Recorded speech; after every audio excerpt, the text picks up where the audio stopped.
Hi AP Stats. Today we're going to take a look at section 9.2 day 2. This is just kind of recapping what you did in 9.2 day 1 and just puts it all together. So today we're going to take a look at the significance test for a proportion, and we're going to take a look at the state, plan, do, and conclude. So for right now, I would like you to scroll down past this first page and scroll down to the second page. And in the second page here, we're going to take a look at our 4 steps.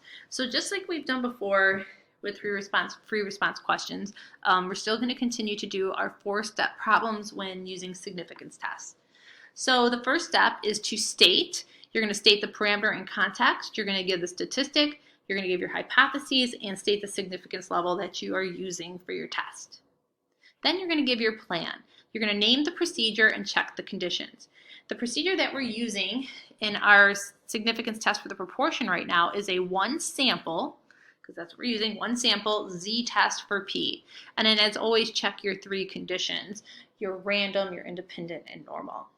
When you get to the do part, should state the general formula first for your test statistic. So your stat minus your null over your standard deviation. Then fill it in with a specific formula. Your z is your test statistic, and it's basically just standardizing. Your p hat, your statistic minus your null value p over the formula for your standard deviation. Then you're going to plug in your values, you're going to do your work, and you're going to draw your picture, and you're going to find your p-value. And today I'm actually going to show you 2 ways to do your picture. How we have normally done it is we take our statistic, and we're going to use our p-value for our mean from our parameter. We put that as our mean, and we have our standard deviation listed, so we would label it normal with our mean and standard deviation, and then we would draw in our statistic and shade in and use our normal CDF function. Now what I want you to realize is that when we're using the test statistic and calculating the z, we could use the table, but you can still use the calculator. Remember, when you standardize and you draw your normal curve, your mean is 0 and your standard deviation is 1 anytime you standardized. So what we could do is just draw that curve and then go ahead and draw in your z-score, and then you'd still use the normal CDF, but you wouldn't actually have to type in all the mean and standard deviation, because when you type in normal CDF in your calculator, it's applied and understood to already be the standardized curve, normal curve, so it's understood to be 0 and 1. It doesn't matter which one you use. I'm going to show you both ways. It's up to you. And then at the end, as always, we conclude in context. We do or do not have convincing evidence against the null, and use your context. So we'll take a look at 2 problems today, and one of the types of problems we're going to look at is where it is two-sided. That is when we have our null is equal to the proportion is equal to something, and our alternative hypothesis will be where the proportion is not equal to our null. And basically, it's two-sided. We're finding 2 parts on the curve that we would have shaded in. So we'll find the p-value for one side of the curve, but then we're going to take that and we're going to multiply our p-value by 2 to get the final answer. Okay, so let's scroll back up to the first page. You can try this on your own, but you would need to have some of the data first. This was an experiment that we would have been doing in class. Can you taste the rainbow? And basically what would happen is you would have been grouped into pairs, and then one student would be blindfolded and the other student would randomly select 5 Skittles, and you would feed it to the other person and they would have to guess the flavor, and then you would write down how many guesses were correct.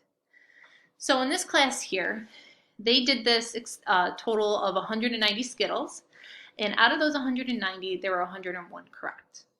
Okay, now it says state. What's the parameter? Well, we're trying to figure out the true proportion of correct guesses. Our statistic in our data collection here is that we had 101 correct out of 190, so it was about 53%, 0.53. Now what about our hypotheses? Where do I come up with the null hypotheses that p is equal to 0.20? Well, in a bag of Skittles, there are 5 different flavors. So the probability that you're going to guess correctly would be 1 out of 5, which is 0.20. But we want to see, can students really taste the rainbow? Can they really know, do they really know what the flavors taste like? So we're going to make the alternative hypothesis actually be greater than 20%, thinking that maybe they're not just guessing. So our plan is our one sample z-test for P, and then we're going to go through and check our conditions. So you can go through and take a look at that if you need to pause it to compare, but that's how we would check. Then we're going to go through and we're going to use our general formula, our test statistic. We write down our general formula, and then we're going to convert that into our specific formula, p hat minus p over the formula for standard deviation. Now we're going to go ahead and set up the work. Z equals, and you're going to plug your numbers in. 0.53 was your statistic, your null was minus 0.20, and then you're going to calculate this down here. Remember, this is your value for your standard deviation. Now I went ahead and typed it all in my calculator at once. You might have typed it in as two different numbers, and you're going to get a number close to mine. It just depends on how you round it. But if you type it in all at once, your z-score is 11.37. So that tells us, for our class, our test statistic is 11.37 standard deviations above the mean. So now we got to go ahead and calculate the p-value. So here's how we've done it in the past. We put our mean in the middle, which is 0.20, and our standard deviation, which we calculated over here, would have calculated to be 0.029. So each standard deviation is only like 3 cents higher if you just think about it in terms of money, 20 plus 3 cents. So it's not increasing very fast. So to get all the way up to 0.53, I mean, it's going to be way out here, especially if we think of it's 11.37 standard deviations above the mean. This picture really doesn't even do it justice. And then we shade in the direction of our alternative hypothesis that it's greater. So I would go down and plug it in my calculator, okay, putting the lower boundary, the upper boundary, the mean and standard deviation, and I come out with 2.7 times 10 to the negative 30th, which is basically a p-value of 0. Now, to me, another way you could actually do this is if you get your z-score of 11.37, you could actually draw the standardized normal curve. You put your mean of 0, you know your standard deviation is 1, and 11.37 would be way up here. And then I could just do normal CDF, my lower boundary 11.37, all the way up to 100. I don't even need to type the 0 and 1 in because it's already understood to be there in your calculator. And we see it's pretty close to what we got down there, but it still will round out to be 0. So our p-value is 0. What does that mean? It means that the probability of getting our statistic of 53%, okay, the probability of getting our sample data is 0%, given that the true proportion of guessing correctly is 20%. So that's very, very unlikely given that if the p-value is truly 20%. So since our p-value is definitely below our significance level, we're going to reject the null hypothesis. Therefore, we have convincing evidence that the true proportion is greater than 0.20, meaning students can taste the rainbow. Okay, so again, this is just kind of continuing what we've been working on in the previous days.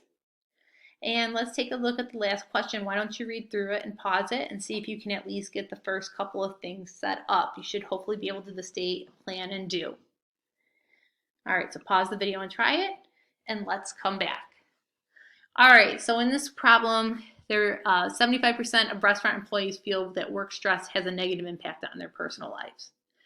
The managers of a large restaurant chain wonder whether this claim is valid for their employees. So they sample random sample of 100 employees and find that 68% said yes. Does this work stress have a negative impact on your personal life? So does this data provide convincing evidence at a 10% significance level that the proportion all employees in this chain would say yes differs from 0.75? So if it's differing from 0.75, it means it's not 0.75. So we have two-sided here. So our parameter is the true proportion of employees who say yes. Our statistic was that we had 68 out of 100 that said yes, so 68%. Our hypothesis is that the true proportion of employees who say yes is 0.75, or our alternative is that it's not 0.75. Okay, and I think I said already our significance level should be 10%. So our plan is our one sample z-test for P. So yes, it was random. We checked the 10% condition, 10 times 100 is 1,000. That's less than all restaurant employees in this large chain. That's reasonable to assume it's a large chain. And then you're going to check your normal condition, your large counts. and you're going to see that both of those check, so we can continue on. So here is our general formula. Here is our specific formula. Now we're going to go ahead and we're going to calculate our z-test statistic, and when we calculate that out, it should be about negative 1.62. And really, once you get that, you could go ahead and draw your standardized normal curve. Here's your mean of 0. And 1.62, negative 1.62 would be between 1 and 2, and I would mark that and shade it into the left. And then I want to reflect it over and draw it on the other side as well, because we want to be that far away from 0.75 and the other extreme as well. That's why it's two-sided. So we would go ahead and we could just do our normal CDF of negative 100 to 1.62. It's understood that it's 0 and 1, and we would get 0.0526. But now to find the p-value, I have to double that to include both sides of the tail, so I get 0.0152. Now again, the other way you could do this is where you use your statistic that you found. So our mean was 0.75, our standard deviation is 0.043. Again, standard deviation is found here from our formula. So we always label that, we put the 0.75, and we know our statistic that we found was 68%, so I put that over here and shade that in. And then I need to find that I'm on the other side that far away from 0.75 as well, so I shade that in. And then I can do normal CDF, negative 100 to 0.68 with my mean and standard deviation, and I get 0.0518. We see that they are very close as when we did the other with just the normal standardized curve. Now we double that and we get 0.0132. So since our p-value of 1032, or if you use the 0.1052, is greater than our significance level of 0.10, we fail to reject our null hypothesis. Therefore, we do not have enough evidence against the true proportion of employees who say yes is 0.75. Okay, so try the last question. If a 90% confidence interval for the restaurant worker data was also created and found to be this interval right here, explain how the confidence interval is consistent with but gives more information than the test. Well, our null hypothesis said our true proportion is going to be 0.75, and we see that it would fall into this confidence interval. So the null value of 0.75 is included in the interval, so it is definitely plausible. But it tells us that this interval gives us more information than the test. That's because the interval will also give us other plausible values for the null as well. It could be anywhere from 0.603272 all the way up to 0.756728. So that is a recap of 9.2 day 2. I'm hoping that this all showed up on the screen, and I hope that you guys have a good day.